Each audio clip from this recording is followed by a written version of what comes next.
شروع اللہ کے نام سے جو بڑا مہربان نہایت رحم والا ہے۔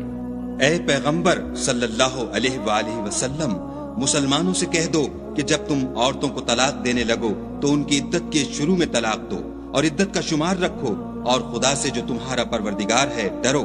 نہ تو تم ہی ان کو ایام عدت میں ان کے گھروں سے نکالو اور نہ وہ خود ہی نکلیں، ہاں اگر وہ صریح بے حیائی کریں تو نکال دینا چاہیے، اور یہ خدا کی حدیں ہیں، جو خدا کی حدوں سے تجاوز کرے گا وہ اپنے آپ پر ظلم کرے گا۔ اے طلاق دینے والے، تجھے کیا معلوم، شاید خدا اس کے بعد کوئی رجعت کی سبیل پیدا کر دے۔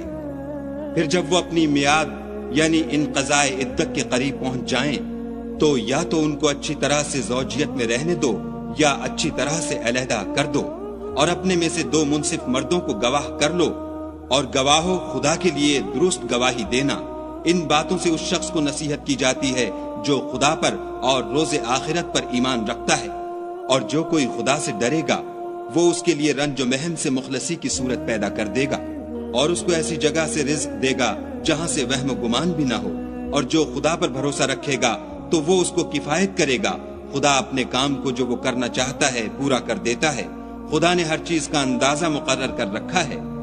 اور تمہاری مطلقہ عورتیں جو حیض سے نا امید ہو چکی ہوں، اگر تم کو ان کی عدت کے بارے میں شبہ ہو تو ان کی عدت 3 مہینے ہے، اور جن کو ابھی حیض نہیں آنے لگا ان کی عدت بھی یہی ہے۔ اور حمل والی عورتوں کی عدت وضع حمل یعنی بچہ جننے تک ہے، اور جو خدا سے ڈرے گا خدا اس کے کام میں سہولت پیدا کر دے گا۔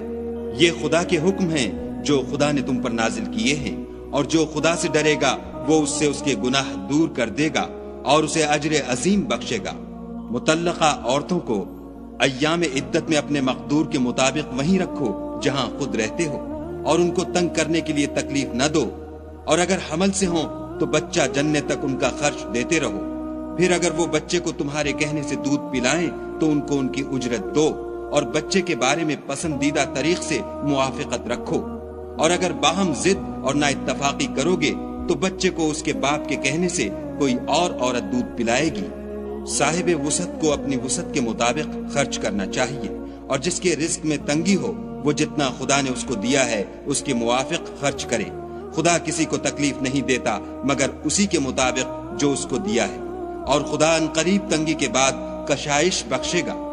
اور بہت سی بستیوں کے رہنے والوں نے اپنے پروردگار اور اس کے پیغمبروں کے احکام سے سرکشی کی تو ہم نے ان کو سخت حساب میں پکڑ لیا،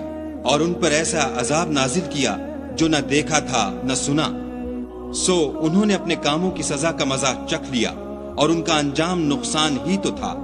خدا نے ان کے لیے سخت عذاب تیار کر رکھا ہے۔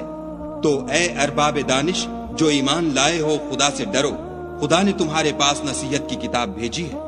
اور اپنے پیغمبر بھی بھیجے ہیں جو تمہارے سامنے خدا کی واضح المطالب آیتیں پڑھتے ہیں، تاکہ جو لوگ ایمان لائے اور عمل نیک کرتے رہے ہیں ان کو اندھیرے سے نکال کر روشنی میں لے آئیں، اور جو شخص ایمان لائے گا اور عمل نیک کرے گا ان کو باغہائے بہشت میں داخل کرے گا،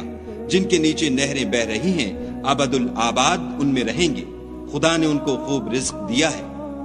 خدا ہی تو ہے جس نے 7 آسمان پیدا کیے، اور ویسی ہی زمینیں، ان میں خدا کے حکم اترتے رہتے ہیں، تاکہ تم لوگ جان لو کہ خدا ہر چیز پر قادر ہے، اور یہ کہ خدا اپنے علم سے ہر چیز پر احاطہ کیے ہوئے ہے۔